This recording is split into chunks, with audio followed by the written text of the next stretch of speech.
सबसे पहले मैं आपको ये तस्वीर दिखाना चाहूंगा जिस जगह पे हम मौजूद हैं, वो है बारामती एयरपोर्ट का रनवे। ये देखिए, ये एयरपोर्ट का ये एयर स्ट्रिप है। जो भी फ्लाइट और जो भी सब इसी जगह पे लैंड होती हैं और लैंड होने के बाद यहाँ पे ये रनवे खत्म हो जाता है। अब देखिए, ये जो पूरा इलाका है वो ओपन इलाका है और जहाँ पर आप सामने जो एम्बुलेंस देख रहे हैं, वहां पर ये प्लेन जो है वो अजीत पवार का क्रैश हुआ है। मैं अपने कैमरामैन राजेश को बोलूंगा कि अगर आपको नजदीक जाके दिखाए कि किस तरीके से ये पूरा घटना घटी है। जो टीम है वो मौके पर पहुंच चुकी है। तमाम जो लोग हैं, जो फायर ब्रिगेड की टीम है और एफएसएल की टीम है, वो मौके पर है और लगातार जैसे से सूचना मिलती जा रही है कि ये स्पॉट है, वहां पे एनसीपी के कार्यकर्ता बड़ी तादाद में जो लोग हैं वो यहाँ पे धीरे धीरे इकट्ठे हो रहे हैं। देखिए, अगर मैं आपको स्पॉट दिखाना चाहूंगा, यहाँ से आप देख सकते हैं कि जो क्रैश साइट है वो लैंडिंग करते समय जो एयरक्राफ्ट का जो पीछे का हिस्सा होता है वो आप साफ तौर पे देख सकते हैं कि जो यहाँ पर पूरी तरह से मलबा पड़ा हुआ है। और यहाँ पर डीजीसीए की जो एआईबी जो एयरपोर्ट जो इन्वेस्टिगेशन टीम आती है वो यहाँ पे मौके पर पहुंची हुई है। पूरा जो इलाका है, जैसे मैंने आपको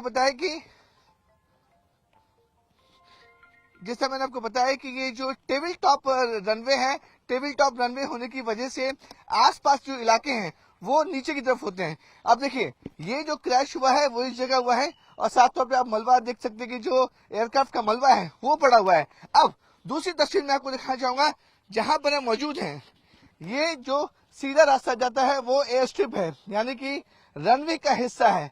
तो आप अंदाजा लगाइए कि ये जो पूरा रनवे बना हुआ है वो टेबल टॉप पे बना हुआ है। टेबल टॉप का मतलब होता है कि पहाड़ी इलाकों में अगल बगल के जो इलाके होते हैं वो नीचे की तरफ होते हैं और रनवे ऊपर की तरफ होते हैं। ये देखिए, ये है एयर क्रैश की साइट।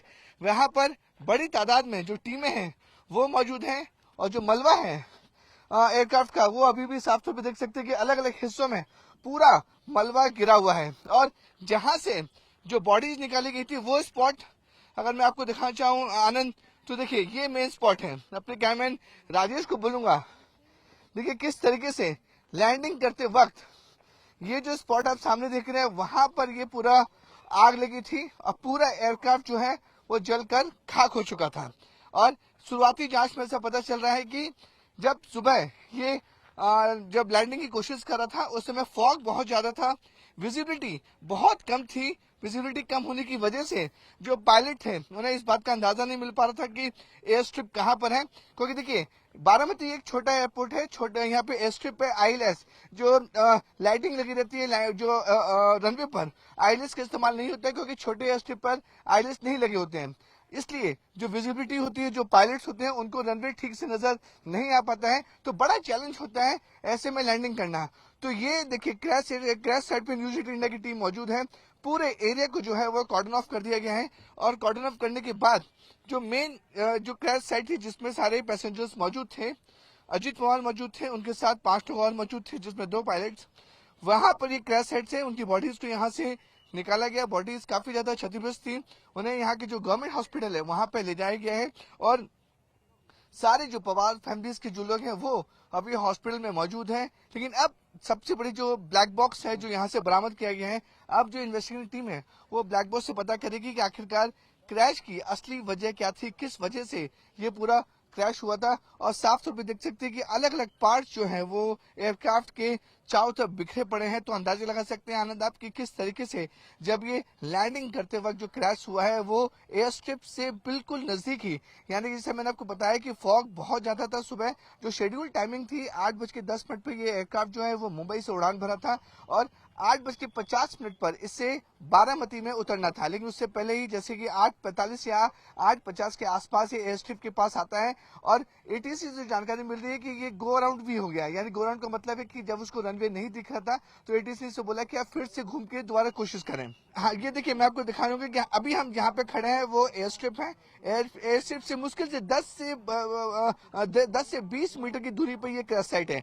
पूरे एरिया को जो है उन्होंने कॉर्डन ऑफ करके रखा हुआ है क्योंकि देखिए पूरा इन्वेस्टिगेशन का मामला है। इसमें डीजीसी की टीम है, इन्वेस्टिगेशन होगी कि आखिरकार किस वजह से ये पूरा क्रैश हुआ है। इसलिए आसपास के जो जितने भी लोग हैं उन्हें क्रैश साइट पर नहीं जाने दिया जा रहा है। पुलिस ने पूरे इलाके को कॉर्डन ऑफ किया हुआ है और जहां तक देखिए देखिए जो कॉर्डन ऑफ इलाका है जहाँ पे मेन क्रैश हुआ था, आपको बताना चाहूंगा जो मेन साइट है जहाँ पे ये जो आपको पूरा दिख रहा है कि पूरा इलाका जो पूरा काला हो चुका है, इंजन की जो टेल है वो मेन पार्ट होता है किसी भी प्राइवेट एयरक्राफ्ट का, वो ज्यादा डैमेज हुआ वहां पर। दूसरी तरफ मैं आपको दिखाना चाहूंगा अपने कैमरे राजेश को बोलूंगा जूम इन करके दिखाए, दूसरी तरफ देख सकते हैं विंग्स पड़े हुए हैं जो एयरक्राफ्ट के विंग्स हैं। उसके बाद देखिए धीरे धीरे अगर हम लेफ्ट हैंड साइड की तरफ की जाएंगे तो इंजन के जो कवर होते हैं, जो सर्कल्स में आप देख रहे हैं वो इंजन के कवर है, और इंजन के कवर के पास एक और साइड में आपको दिखा चाहूंगा दूर है जहां पे पब्लिक खड़ी हुई है। अगर मैं कैमरे को जूम इन करके दिखाएं तो वहां पर भी आप साफ तौर पर देख सकते हैं कि जो कुछ पार्ट्स है वो वहां पर भी पड़े हुए हैं। तो आप समझ सकते हैं कि जब ये क्रैश हुआ था, क्रैश के बाद बड़ी तादाद में जो यहाँ पे जो एयरक्राफ्ट के जो पार्ट्स हैं वो अलग अलग हिस्सों में गिरे हैं, और इस तरीके से पूरा जो एयरक्राफ्ट है वो परखच्चे उड़ते हुए जो डेड एंड है जहां पर ये पूरा एयरक्राफ्ट क्रैश हुआ था, जहां पर मैक्सिमम कैजुअलिटीज हुई हैं, जहां पे अजीत पवार दादा और अपने उनके एक बॉडीगार्ड और जो 2 कैप्टन और एक क्रू मेंबर थी, उन सब की जो मौत है वो इसी जगह स्पॉट पर, 5 जगह पर। आसपास के इलाकों में जो आसपास के गांव वालों ने काफी ज्यादा मदद की, क्योंकि पहले रेस्पॉन्डर वही थे। गांव वालों ने सबसे पहले देखा कि यहाँ पे आग लगी, उन्होंने आग को बुझाने की कोशिश भी की, जिसके बाद जो बॉडीज उनके निकाला गया। मैं अगर लेमन की भाषा में समझाना चाहूँ, आप मुझे थोड़ा समय दीजिएगा, मैं आपको बताऊंगा और अपने दर्शकों की ये हादसा हुआ कैसे। ये देखिए, ये है इस जगह से प्लेन जो है वो आ रहा था, ये लैंडिंग है, और सामने अगर मैं आपको दिखाना चाहूंगा कि जो सामने का जो रोड देख रहे हैं, सामने का जो रोड है वो रनवे है। ये बारामती का एयर स्ट्रिप है। बारामती की एयर स्ट्रिप छोटा रनवे है, इसलिए यहाँ पे आईएलएस नहीं लगी रहती, जिससे जो लाइटिंग लगी रहती है वो नहीं लगी रहती। ये रनवे है, रनवे के ठीक बगल में ये टेबल टॉप रनवे बनाए गए हैं, और देखिए रनवे के ठीक बगल में तकरीबन यहाँ से अगर मैं बोलूँ तो 80 से 90 फीट नीचे ये क्रैश हुआ है।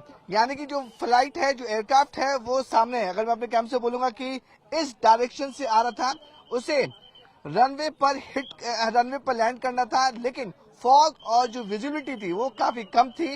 वो रनवे से हटकर बिल्कुल देखिए सामने जो जहां से रनवे स्टार्ट होता है वहां से हटकर वहां पे वो क्रैश होता है, और ये क्रैश साइट है जहां पर मैक्सिमम डैमेज हुआ है, जहां पर एनसीपी के प्रमुख अजीत पवार जी थे, उनके बॉडीगार्ड थे, 5 लोगों की इसमें मृत्यु हो जाती है। और क्रैश इतना भयंकर होता है कि देखिए जितने भी एयरक्राफ्ट के जो परकच्चे हैं वो अलग अलग जगह पर चले जाते हैं। आसपास के इलाके, अगर मैं जूम आउट करके राजेश अपने कैम को बोलूंगा, देखिए आसपास के इलाकों में कोई भी नहीं है, छोटे छोटे घर बने हुए हैं।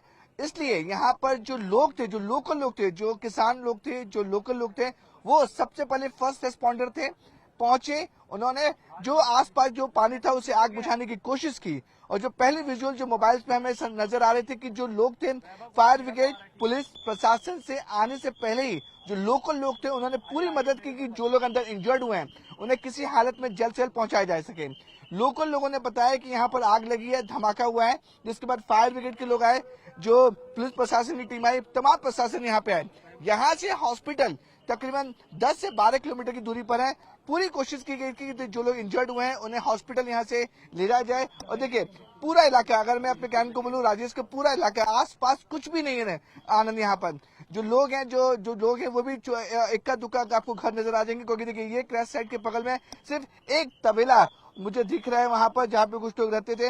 वो लोग सबसे पहले भाग के यहाँ पे आते हैं और यहाँ पे जो लोगों को बचाने की कोशिश करते हैं। एक बार फिर से मैं अपने दर्शकों को और आपको एकदम लेमन की भाषा में समझाना चाहूंगा आखिर ये क्रैश हुआ कैसे। आप जो ये रास्ता देख रहे हैं यहाँ से, ये लैंडिंग स्पॉट है। यहाँ से जो भी फ्लाइट आती है वो लैंड होते हुए सीधे, अगर मैं आपको रनवे पे जाके दिखाऊं तो सीधे रनवे पे आगे जाके मेन स्ट्राइप्स होती हैं, क्योंकि हर एक रनवे पर ब्लैक एंड व्हाइट की स्ट्राइप्स होती हैं जिसपे साफ तौर पे इंडिकेशन होता है 321। ये 321 का जो लाइनिंग होती है उससे साफ पता चलता है कि आपको जो एयरक्राफ्ट है वो टच डाउन कहाँ करना है। ये रनवे है जहां पर न्यूज 18 इंडिया की टीम मौजूद है। ये एयर स्ट्रिप है, एयर स्ट्रिप के ठीक बगल में 100 फीट नीचे यानी कि जो पायलट था वो इस जगह से लैंडिंग करने की कोशिश कर रहा था। यहाँ से लैंड होने के बाद उसे एयर स्ट्रिप पर टच करना था, लेकिन विजिबिलिटी बहुत कम थी। विजिबिलिटी ना होने की वजह से जो एयरक्राफ्ट है उसने 2 बार गो अराउंड किया था। गो अराउंड का अगर लेमन की भाषा में बोलूंगा कि जब पहली बार वो अटेम्प्ट कर पाए तो एटीसी ने बोला कि अटेम्प्ट करो, अगर लैंडिंग होती है तो कर सकते हैं, लेकिन पायलट ने विजिबिलिटी लो होने की वजह से वो लैंडिंग नहीं की, गो राउंड किया। गो राउंड करने के बाद फिर से वो चक्कर लगा के आएगा और दूसरी बार कोशिश करेगा कि लैंडिंग हो सके। दूसरी बार में भी विजिबिलिटी बहुत कम थी, जिसके बाद बिल्कुल एयर स्ट्रिप के बगल में ये हादसा हो जाता है। टेबल टॉप मैं इसलिए बोल रहा हूं क्योंकि आम भाषा में अगर टेबल टॉप को बोला जाए कि जो रनवे है वो ऊंचाई में है, आसपास इलाके हैं वो तकरीबन 80 से 90 फीट नीचे हैं, वहां पे खेत हैं, इसलिए इसको टेबल टॉप कहा जा रहा है। देखिए रनवे, आपको मैंने स्ट्रिप दिखाया, रनवे की बाउंड्री दिखाई, और ये देखिए तकरीबन 80 से 90 फीट नीचे हैं, वहां पे ये क्रैश हुआ है, यानी कि लैंडिंग के वक्त और एयर स्ट्रिप के बिल्कुल बगल में, जिसमें ये पूरा हादसा हुआ है। तो अब आनंद आपको समझ में आ रहा होगा कि किस तरीके से जहां से लैंडिंग हो रही थी, किस तरीके से हादसा हुआ है और किस तरीके से प्रशासन को पहुंचने में यहाँ पे इतना समय लग गया। क्योंकि देखिए पुणे जिले के आसपास की बात करें या पुणे या बारामती की बात करें, यहाँ पे ठंड होती है और फॉग भी बहुत ज्यादा होता है। लेकिन जैसो भी आपका पॉइंट भी बिल्कुल ठीक है कि देखिए सीसीटीवी में फॉग बिल्कुल नजर नहीं आ रहा है, और जब ये क्रैश हुआ था जो लोग यहाँ पहुंचे थे जो रेस्क्यू करने के लिए, वहां से भी फॉग नजर आता है। लेकिन हमारे जो सूत्र है उसमें डीजीसी के जो लोग हैं और जो एटीसी के लोग, उन्होंने साफ तौर पर कहा कि विजिबिलिटी कम थी, विजिबिलिटी कम होने की वजह से ये हादसा हुआ है। देखिए शुरुआती जांच में ये साफ तौर पर पता चला है कि कोई भी टेक्निकल इशू नहीं था, यानी कि एयरक्राफ्ट पूरी तरह से मेंटेन था। क्योंकि देखिए महाराष्ट्र के हाई प्रोफाइल विजिटर्स में डिप्टी सीएम अजित पवार जा रहे हैं, तो उनका एयरक्राफ्ट पहले से ही सब कुछ मेंटेनेंस चेक की जाती है और एसओपी होती है किसी भी एयरक्राफ्ट की उड़ान भरने से पहले कि अगर वो उड़ान भर रहा है तो उसका पूरा चेकआउट होता है कि वो उसके इंजन ठीक है कि नहीं, एयरक्राफ्ट ठीक है कि नहीं। तो एसओपी पूरी तरह से फॉलो की गई है, उसमें टेक्निकल ग्लिच अभी तक तो सामने नहीं आ रहे। लेकिन देखिए फाइनल जिस तरह से कोई भी एयरक्राफ्ट क्रैश होता है उसमें ब्लैक बॉक्स जो होता है वो सबसे अहम होता है। अब ब्लैक बॉक्स में जो ओपन होगा, ब्लैक बॉक्स की जो रिकॉर्डिंग होती है, अगर मैं आम भाषा में समझाना चाहूँ कि ब्लैक बॉक्स वो रिकॉर्डर होता है जिसमें आपके सारे मैनुअल, सारी वॉइस रिकॉर्डिंग होती है, जो लास्ट वक्त में एटीसी और पायलट के बीच जो बातचीत होती है वो बहुत इंपॉर्टेंट होती है। अब ब्लैक बॉक्स ओपन होगा क्योंकि देखिए मैंने आपको बताया कि डीजीसी की टीमें पहुंच चुकी हैं, इन्वेस्टिगेशन टीमें वो यहाँ पे पहुंच चुकी हैं, और तमाम, अब क्योंकि मैटर हाई प्रोफाइल है, इसमें डिप्टी सीएम अजित पवार की इस हादसे में मौत हो चुकी है। अब पूरे इन्वेस्टिगेशन होगा कि आखिरकार वजह क्या थी, किस वजह से क्रैश हुआ है। लेकिन शुरुआती जांच में आनंद ये पता चल रहा है कि टेक्निकल एरर नहीं नजर नहीं आ रहा है, एयरक्राफ्ट पूरी तरह से मेंटेन था, विजिबिलिटी का इशू था। ये ऑफ द रिकॉर्ड जो सोर्सेज उन्होंने बताया कि विजिबिलिटी का इशू था, और इतने नजदीक, क्योंकि देखिए एक बार टेक ऑफ लैंडिंग करने की कोशिश की गई थी, नहीं हो पाया, दूसरी बार लैंडिंग करने की कोशिश की गई। अब देखिए पिक्चर में क्लियर है, पुलिस ने पब्लिक को हटा दिया है, ये एयरपोर्ट का बाउंड्री वॉल है, बाउंड्री मतलब ग्राउंड है, ओपन ग्राउंड है, कोई फेंस नहीं होती है यहाँ पे आनंद, क्योंकि छोटा एयरपोर्ट है, गाँव के लोग ज्यादा आते नहीं है। सब वो जहाँ पे पब्लिक आप देख रहे हैं, कैमरे को बोलते दूर से दिखा के, वो एयर स्ट्रिप है। एयर स्ट्रिप जहाँ पे लैंड होना था, लैंड होने से पहले ये प्लेन यहाँ पे क्रैश हो जाता है, जिसमें 5 लोगों की मौत हो जाती है। इन्वेस्टिगेशन चलेगी अब, और ताकि अनवन जब भी कोई एयरक्राफ्ट क्रैश होता है तो उसकी इन्वेस्टिगेशन लंबी चलती है, और अकॉर्डिंग टू रूल के हिसाब से 30 दिन के अंदर जो भी इन्वेस्टिगेशन टीम होती है उसे 30 दिन के अंदर अपनी रिपोर्ट देनी पड़ती है कि आखिरकार ये हादसा हुआ क्यों।